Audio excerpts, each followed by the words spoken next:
नमस्कार, पदार्थ रेसिपीज मराठीमध्ये तुम्हा सर्वांचं मनपूर्वक स्वागत। आज आपण झटपट होणारी गवारच्या शेंगाची भाजी पाहूया। चला तर मग रेसिपीला सुरुवात करूया। इथे मी पाव किलो गवारच्या शेंगा स्वच्छ धुवून त्याला खोडून घेतलेला आहे, तुम्ही बघू शकता। आता एका कढईमध्ये आपण एक अर्धा चमचा तेल घेऊ।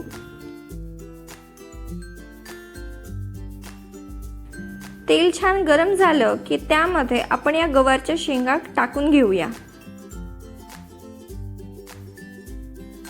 थोडंसं चवीनुसार मीठ घालायचं। या शेंगा आपण तेलामध्ये छान परतवून घेऊ। शेंगा परतवून घेतल्यामुळे भाजीची चव छान येते।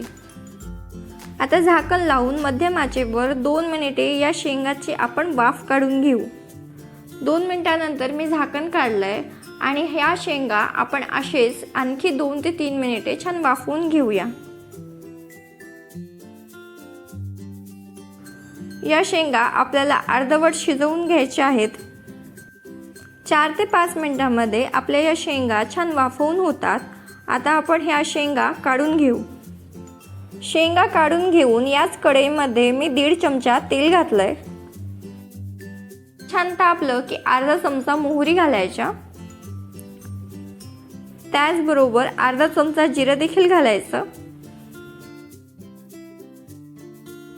एक हिरवी मिरची कट करून घालू आणि त्याचबरोबर 7 ते 8 कढीपत्त्याची पानं। इथे मी एक मध्यम आकाराचा कांदा बारीक चिरून घेतलेला आहे। हा कांदा आपण मध्यम आचेवर छान भाजून घेऊया।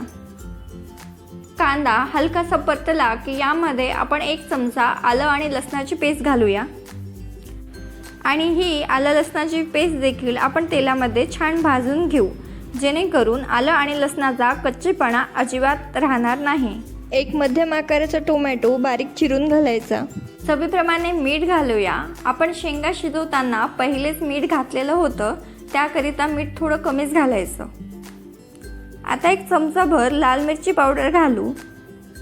त्याचबरोबर एक अर्धा चमचा हळद।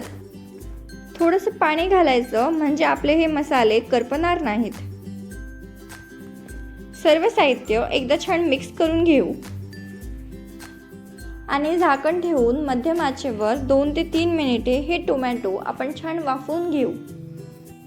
2 ते 3 मिनिट झालेले आहेत आणि तुम्ही बघू शकता आपले हे टोमॅटो किती छान वाफवून झालेले आहेत।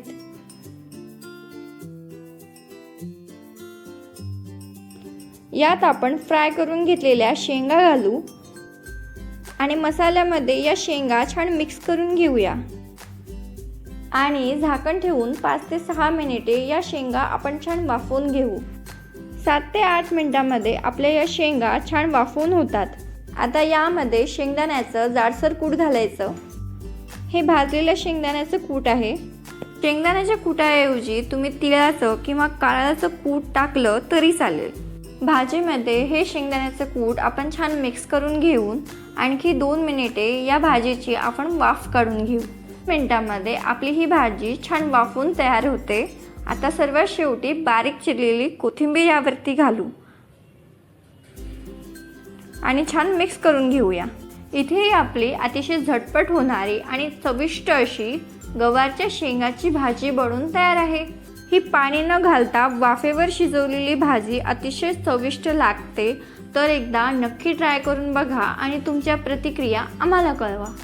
नेहमीप्रमाणे आजची ही रेसिपी आवडली असेल तर लाईक, शेअर आणि कमेंट करा आणि अशाच नवनवीन रेसिपीसाठी पदार्थ रेसिपीज मराठीला सबस्क्राईब करायला विसरू नका। लवकरच भेटू अशाच एका नवीन रेसिपीसोबत।